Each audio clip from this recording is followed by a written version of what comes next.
अस्सलाम वालेकुम, hope you doing well. This is Husna Mubashar advocate. आज हम डिस्कस करेंगे सेक्शन 104, 115 और 151 of code of civil procedure 1908। Most important sections हैं regarding the syllabus of the law gate test.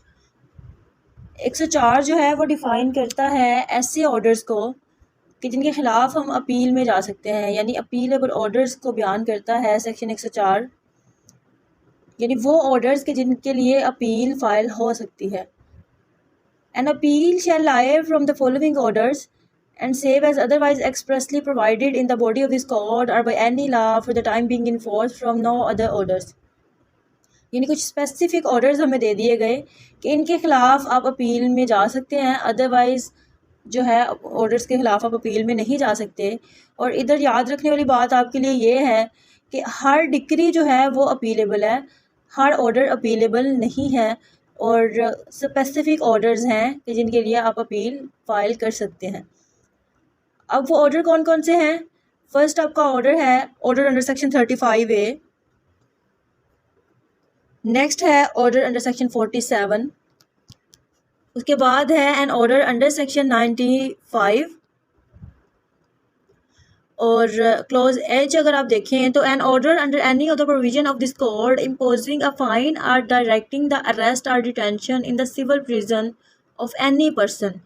यानी ऐसा ऑर्डर इन शिकों के, यानी कोड ऑफ सिविल प्रोसीजर की शिकों के लिहाज से ऐसा ऑर्डर कि जो कि आयद कर रहा है फ़ाइन, जुर्माना या किसी के लिए अरेस्ट या डिटेंशन का ऑर्डर किया जा रहा है, हुक्म दिया जा रहा है सिविल प्रिजन के लिए, ठीक है, तो उसमें आप अपील कर सकते हैं एक्सेप्ट मासवाए वेयर सच अरेस्ट और detention is in execution of a decree.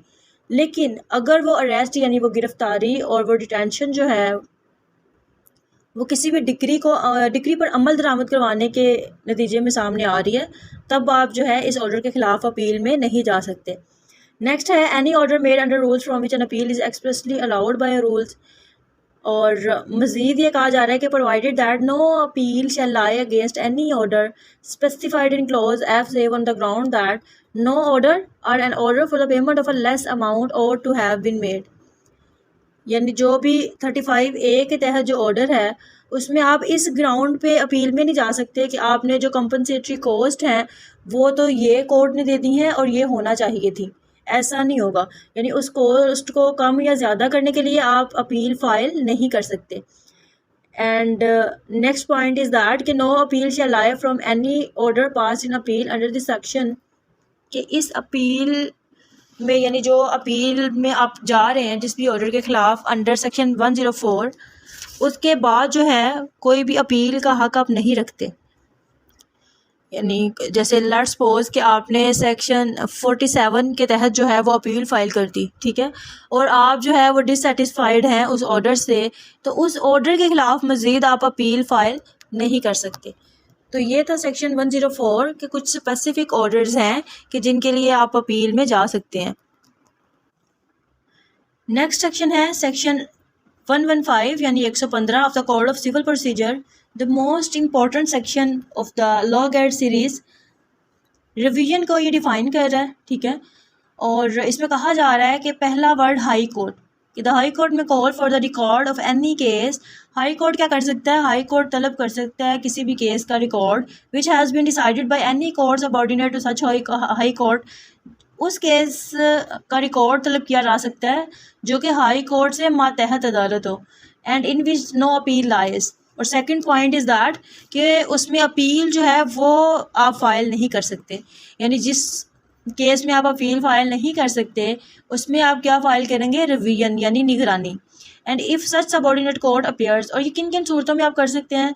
अगर मातहत अदालतें ABC क्लोजेस की किसी भी सिचुएशन में फॉल कर रही हैं और कोई भी ऐसा अमल कर रही हैं तो आप जो है वो रिवीजन फ़ाइल कर सकते हैं।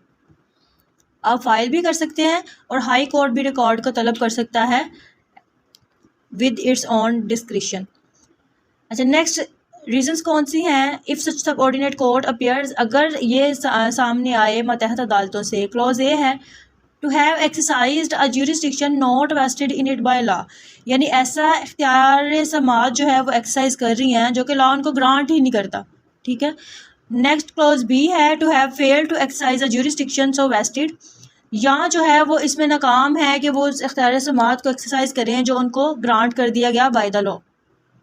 और लास्ट वन है to have acted in the exercise of its jurisdiction illegally और विद मटेरियल इरेगुलरिटी, या वो जो भी अमल कर रही हैं अदालतें, मातहत अदालतें हाई कोर्ट से, उनके इख्तियार समात में दो अनासिर का होना जो है वो ज़रूरी है फॉर फाइलिंग अ रिवीजन। पहला है इल्लीगली, गैर कानूनी कोई भी अमल इख्तियार समात के हवाले से, या जो है वो कोई मटेरियल इरेगुलरिटी सामने आ रही है, तो दैट्स वाई आप जो है वो रिवीजन फ़ाइल कर सकते हैं। The high court make such order in the case as it think fit, तो हाई कोर्ट जो है कोई भी ऑर्डर कर सकता है जो भी इंसाफ के तकाज़ों के मुताबिक वो ज़रूरी समझे। मज़ीद ये कि where a person makes an application under this sub section he shall in support of such application.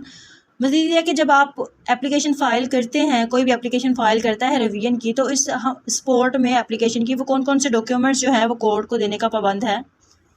तो फर्स्ट ऑफ ऑल वो furnish copies of the pleadings, जो भी प्लीडिंग्स की कॉपीज़ हैं वो साथ अटैच करेगा।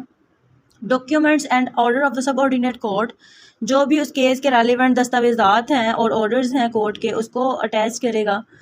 And the high court shall except for reasons to be recorded dispose of such application without calling for the record of the subordinate court. और high court जो है वो मसवाए के रीजंस रिकॉर्ड करे, उस एप्लीकेशन को डिस्पोज ऑफ कर सकता है बग़ैर मातहत अदालतों के रिकॉर्ड को तलब किए। और प्रोवाइडेड फर्दर दैट, मज़ीद ये कहा जा रहा है कि such application shall be made with in 90 days of the decision of the subordinate court, कि जो भी आप एप्लीकेशन देंगे रिवीजन के लिए वो विद इन 90 days होनी चाहिए। उसकी टाइम ड्यूरेशन क्या है? 90 days। 90 days कब स्टार्ट होंगे? जब आपके सबऑर्डिनेट कोर्ट का ऑर्डर आ गया, ठीक है, डिसीजन आ गया, उसके 90 days, उस दिन से नेक्स्ट 90 days के अंदर अंदर आपने रिवीजन की एप्लीकेशन फ़ाइल करना होती है in the high court. Which shall provide a copy of such decision with the 3 days thereof, and the High Court shall dispose of such application within 6 months। और high court जो है वो इस application को dispose of करेगा 6 माह के अंदर अंदर।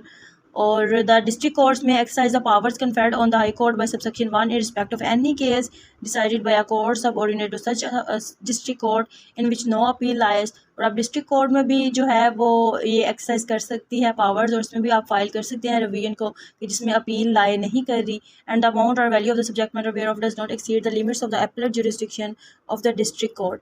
और इसमें ज़रूरी ये है कि आप मद्देनज़र रखें उसकी जो है पेक्यूनरी जो लिमिटेशंस हैं और जो भी तमाम मामलात हैं उनकी वैल्यू को आप देखें कि उसका इख्तियार समात डिस्ट्रिक्ट कोर्ट्स रखती हैं या नहीं रखती।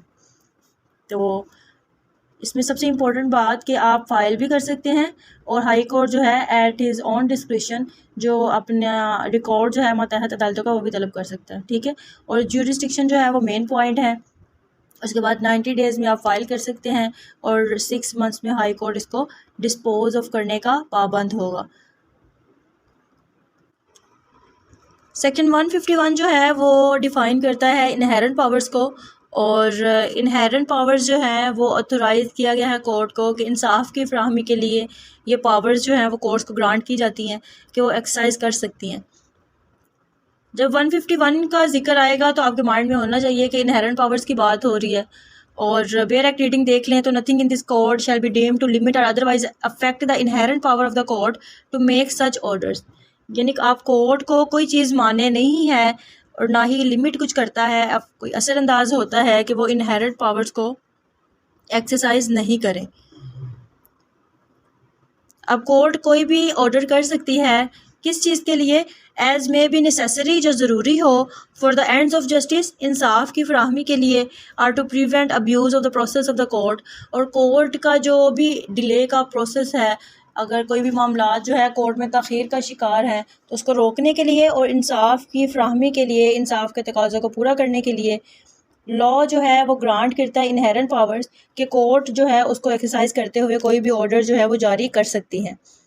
तो ये था आपका last one section 151 law gate series का। नेक्स्ट वीडियो में इंशाल्लाह हम ऑर्डर्स पढ़ेंगे। उम्मीद है कि वीडियो आपके लिए काफ़ी इन्फॉर्मेटिव रही होगी। मज़ीद इन्फॉर्मेटिव वीडियोज़ के लिए हमारे साथ रहिएगा। तब तक के लिए अल्लाह हाफिज़।